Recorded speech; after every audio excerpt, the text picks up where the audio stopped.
নমস্কার বন্ধুরা, ভদ্রসহ study centre চ্যানেলে তোমাদের স্বাগতম। তোমাদের জন্য একদম লেটেস্ট আপডেট। ইন্ডিয়ান অয়েল কর্পোরেশনের তরফ থেকে নতুন নিয়োগ বিজ্ঞপ্তি প্রকাশিত হয়েছে, যেখানে কোনো অভিজ্ঞতার প্রয়োজন নেই। শুধুমাত্র তুমি যদি উচ্চ মাধ্যমিক পাস যদি ক্যান্ডিডেট হয়ে থাকো তাহলেও তুমি অ্যাপ্লাই করতে পারবে। তুমি যদি গ্র্যাজুয়েশন কমপ্লিট করে থাকো তাহলেও তুমি অ্যাপ্লাই করতে পারবে। প্রত্যেকের জন্য শূন্যপদ আছে, কোনো অভিজ্ঞতা ছাড়াই আবেদন করা যাচ্ছে। খুবই গুরুত্বপূর্ণ আপডেট। আর সবথেকে গুরুত্বপূর্ণ বিষয়, তোমরা তোমাদের রিজিয়ন ওয়াইজ তোমাদের নিয়োগ করা হচ্ছে। অর্থাৎ তুমি যদি ইস্টার্ন রিজিয়ন থেকে আবেদন করো তাহলে তোমাদের ওয়েস্ট বেঙ্গলের বিভিন্ন জায়গায় পোস্টিং হয়ে যাবে। তুমি যে রিজিয়ন থেকে আবেদন করবে সেই রিজিয়নের মধ্যেই কিন্তু তোমাদের পোস্টিং হয়ে যাবে।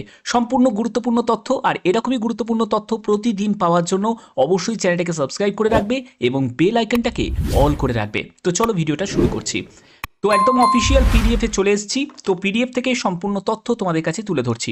তোমরা দেখো, এখানে ইস্টার্ন রিজিয়ন পাইপলাইন্স আছে, ওয়েস্টার্ন রিজিয়ন, নর্দার্ন রিজিয়ন আছে, সাউথার্ন রিজিয়ন আছে, সাউথ ইস্টার্ন রিজিয়ন আছে। আমি সম্পূর্ণ ব্যাপারটা ক্লিয়ার করব এই রিজিয়নগুলোতে কোথায় কোথায় তোমাদের পোস্টিং হবে।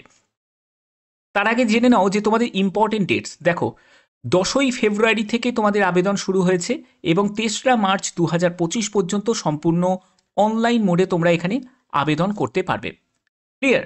আচ্ছা, এবার দেখো যে তোমাদের কোথায় কোথায় তোমাদের পোস্টিং হবে। পোস্টিংয়ের ব্যাপারটা দেখো এখানে ক্লিয়ার করে দিই।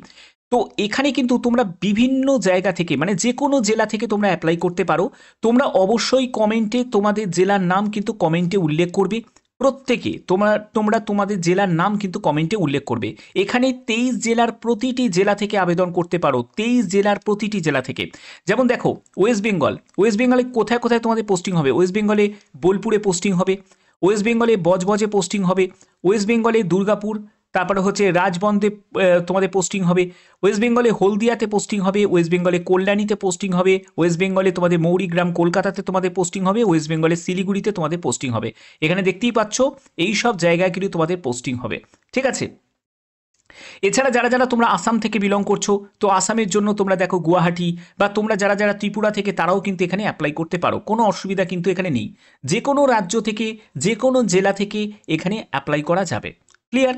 আচ্ছা, অবশ্যই কিছু জেনারেল কন্ডিশন কিন্তু তোমাদের আছে, যেখানে বলছে যে ফুল অ্যাডভার্টাইজমেন্টে যে ডিটেলসগুলো আছে সেখানে এডুকেশন কোয়ালিফিকেশন এবং আদার যে এলিজিবিলিটি ক্রাইটেরিয়া আছে সেটা অবশ্যই তোমাকে ফুলফিল করতে হবে, এবং সেটা 3রা মার্চ 2025-এর মধ্যে তোমার এডুকেশন কোয়ালিফিকেশন কমপ্লিট হয়ে যাওয়া চাই। যেমন দেখো, তুমি যদি ডিও পোস্টের জন্য আবেদন করো সেখানে তোমার উচ্চ মাধ্যমিক পাস যোগ্যতা, এবার এই উচ্চ মাধ্যমিক পাস যোগ্যতার সার্টিফিকেট সেটা কিন্তু 3রা মার্চ 2025-এর মধ্যে তোমার অর্জন করে যাওয়া চাই। বা যে পোস্টের জন্য গ্র্যাজুয়েশন যোগ্যতা চাওয়া হয়েছে সেই গ্র্যাজুয়েশন যোগ্যতার সার্টিফিকেট তোমার কিন্তু পেয়ে যাওয়া চাই, তাহলেই কিন্তু তুমি এখানে আবেদন করতে পারবে। ঠিক আছে? এখানে আবেদন করার জন্য একটি প্রোফাইল ক্রিয়েট করতে হবে, যেখানে তোমাদের পার্সোনাল ডিটেলস আছে, এডুকেশন ডিটেলস, তারপরে তোমাদের ক্যাটাগরি, সেগুলো সম্পূর্ণ তোমাকে মেনশন করতে হবে। এখানে যে নিয়োগটি হবে সেটা কিন্তু কোনো রকম রিটেন এক্সাম কিন্তু হবে না, কোনো রকম রিটেন এক্সাম হবে না, এবং কোনো রকম তোমাদের ইন্টারভিউ কিন্তু হবে না। সিলেকশন যেটা হবে সেটা পার্সেন্টেজ অফ মার্কসের ভিত্তিতে তোমাদের সিলেকশন করা হবে। ঠিক আছে? এবার দেখে নাও যে তোমাদের কোন কোন পোস্টের জন্য কি কি যোগ্যতা প্রয়োজন। এখানে দেখো তোমাদের তোমরা যদি 7 নম্বর দেখো, ডোমেস্টিক ডেটা এন্ট্রি অপারেটর, এই পোস্টের জন্য যদি আবেদন করো সেখানে উচ্চ মাধ্যমিক পাস যোগ্যতা প্রয়োজন। এখানে উচ্চ মাধ্যমিক পাস যোগ্যতা থাকলে আবেদন করতে পারবে, এবং তোমাদের skill certificate of domestic data entry অপারেটরের জন্য তোমাদের একটা স্কিল সার্টিফিকেট কিন্তু থাকতে হবে। কিন্তু এর পরেই দেখো, data entry operator fresher apprentice, এখানে দেখো তোমাদের যদি উচ্চ মাধ্যমিক পাস যোগ্যতা থাকে তাহলেই অ্যাপ্লাই করতে পারবে, কোনো এক্সট্রা কোয়ালিফিকেশনে কোনো প্রয়োজন নেই। এরপরে দেখো, তুমি যদি অ্যাকাউন্টেন্ট, এই ট্রেড অ্যাপ্রেন্টিস অ্যাকাউন্টেন্টের জন্য আবেদন করো সেখানে তোমাদের গ্র্যাজুয়েশন যোগ্যতা চাওয়া হয়েছে কমার্স ব্যাকগ্রাউন্ড নিয়ে। তারপরে তুমি যদি এখানে অ্যাসিস্ট্যান্ট হিউম্যান রিসোর্সের জন্য আবেদন করো সেখানে দেখো তোমাদের গ্র্যাজুয়েশন যোগ্যতা চাওয়া হয়েছে যে কোনো শাখায়, আর্টস হোক, সায়েন্স হোক বা কমার্স হোক। তারপরে দেখো, তুমি যদি টেকনিশিয়ান অ্যাপ্রেন্টিসের জন্য আবেদন করো সেখানে 3 বছরের ডিপ্লোমা করা থাকলেই তুমি আবেদন করতে পারবে এখানে যে কোনো একটি ফিল্ড নিয়ে। তারপরে দেখো, ইলেকট্রিক্যাল নিয়ে, তোমাদের যদি ইলেকট্রিক্যাল নিয়ে যদি 3 বছরের পলিটেকনিক ডিপ্লোমা করা থাকে বা আইটিআই করা থাকে অ্যাপ্লাই করতে পারবে। তোমার যদি মেকানিক্যাল নিয়ে যদি পলিটেকনিক ডিপ্লোমা বা আইটিআই করা থাকে তাহলেও তুমি অ্যাপ্লাই করতে পারবে। এই হচ্ছে তোমাদের এলিজিবিলিটি ক্রাইটেরিয়া। এখানে তোমরা অবশ্যই কিন্তু তোমরা উচ্চ মাধ্যমিকে কত পার্সেন্ট নাম্বার পেয়েছো অবশ্যই তোমরা কমেন্টে জানাবে, প্রত্যেকে কমেন্টে জানাবে উচ্চ মাধ্যমিকে তোমরা কত পার্সেন্ট তোমাদের নাম্বার আছে। ঠিক আছে? কারণ এখানে যে সিলেকশনটা করা হবে সেটা পার্সেন্টেজ অফ মার্কসের ভিত্তিতে তোমাদের সিলেকশন করা হবে। ঠিক আছে, তবে জিডিএস এর মতো অত হাই কাট অফ কিন্তু এখানে যাবে না। এখানে যে মিনিমাম তোমাদের যারা 70 থেকে 80% মধ্যে যাদের যাদের নাম্বার আছে তাদের কিন্তু চান্স পেয়ে যাওয়াটাই কিন্তু স্বাভাবিক। ঠিক আছে, এখানে তোমাদের টোটাল কত শূন্যপদ আছে দেখো, এখানে টোটাল শূন্যপদ হচ্ছে 457টি টোটাল শূন্যপদে কিন্তু এই নিয়োগটি করা হচ্ছে। এখানে যারা পিডাব্লিউবিডি ক্যাটাগরি থেকে যারা আছো তারাও কিন্তু অ্যাপ্লাই করতে পারে, কোনো অসুবিধা কিন্তু নেই। এখানে সম্পূর্ণ ডিটেলসটা কিন্তু দেওয়া আছে। তোমরা যে স্টেট থেকে বিলং করছো সেই স্টেটেরই তোমরা দেখো এখানে ভ্যাকেন্সি টেবিলে ভ্যাকেন্সিগুলো দেওয়া আছে, অবশ্যই ভালো করে বুঝে তারপরে কিন্তু অ্যাপ্লাই করবে। ইন্ডিয়ান অয়েল কর্পোরেশন লিমিটেডের তরফ থেকে, যেটি গভর্নমেন্ট অফ ইন্ডিয়া আন্ডারটেকিং, সেখানে এই নিয়োগটি করা হচ্ছে।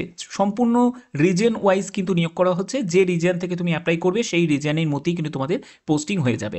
এবার এই অ্যাপ্রেন্টিসশিপ করার পরে নিশ্চয়ই তোমাদের একটা কাজের সুযোগ থাকবে এবং ভালো একটা অপরচুনিটি তৈরি হয়ে যাবে যে কোনো ফিল্ডে কাজ করার। এখানে তোমাদের এজ ক্রাইটেরিয়া কি প্রয়োজন, ন্যূনতম এজ হচ্ছে 18 বছর, ম্যাক্সিমাম এজ হচ্ছে 24 বছর। 28/2/2025 হিসাবে তোমাদের এজ ক্যালকুলেট করতে হবে।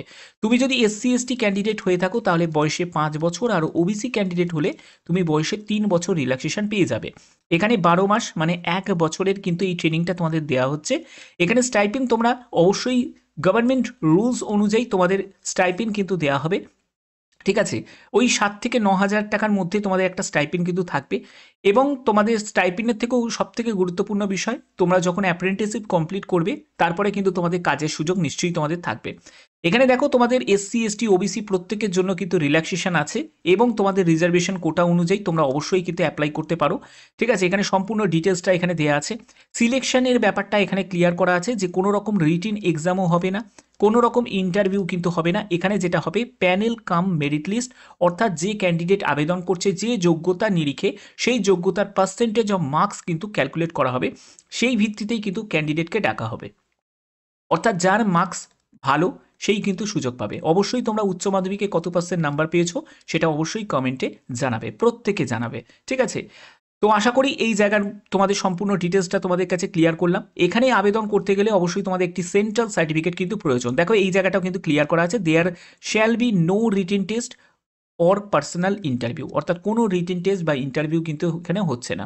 হাউ টু অ্যাপ্লাই, কীভাবে আবেদন করবে, আবেদন করার জন্য অফিসিয়াল লিঙ্ক আমি ডিসক্রিপশনে দিয়ে দেবো, তোমরা সেখান থেকে ডাইরেক্ট ভিজিট করে আবেদন করতে পারবে।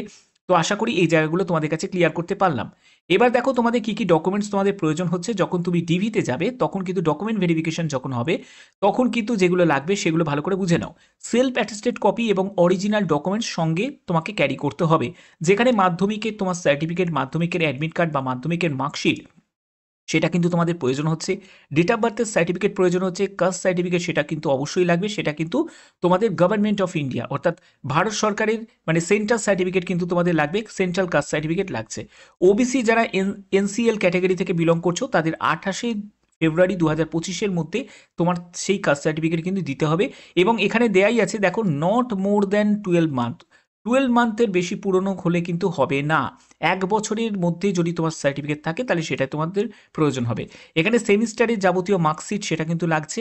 তারপরে দেখো যারা উচ্চ মাধ্যমিক পাস যোগ্যতা বা গ্র্যাজুয়েশন বা ডিপ্লোমা যেই যোগ্যতার নিরিখে তুমি অ্যাপ্লাই করছো সেই যোগ্যতার কিন্তু সম্পূর্ণ ডিটেলসটা তোমাদের লাগবে, তার সার্টিফিকেট মার্কশিট সবই কিন্তু লাগবে। কপি অফ আধার কার্ড, তারপর ব্যাংক পাসবুক এগুলো কিন্তু লাগবে। তারপরে দেখো প্যান কার্ড, ক্যান্সেল চেক যে কোনো একটি কিন্তু তোমাদের লাগবে। এখানে তোমাদের মেডিকেল ফিটনেস সার্টিফিকেট সেটাও কিন্তু তোমাদের প্রয়োজন হবে। এই সব ডকুমেন্টসগুলোকে তোমাদের কোথাও পাঠাতে হবে না, যখন ডকুমেন্ট ভেরিফিকেশন হবে তখন কিন্তু প্রয়োজন হবে। আশা করি এই ভিডিওর মাধ্যমে প্রত্যেকটি তথ্য তোমাদের কাছে তুলে ধরলাম। অবশ্যই তোমরা উচ্চ মাধ্যমিকে কত % নাম্বার পেয়েছো সেটাও জানাবে এবং কোন জেলা থেকে আমার এই ভিডিওটা দেখছো অবশ্যই কিন্তু কমেন্টে জানাবে। তোমাদের কমেন্ট আমাদের কাছে খুবই গুরুত্বপূর্ণ। এরকমই গুরুত্বপূর্ণ আপডেট পাওয়ার জন্য অবশ্যই চ্যানেলটাকে সাবস্ক্রাইব করে রাখবে, বেল আইকনটাকে অন করে রাখবে। এখনের মতো এটুকুই।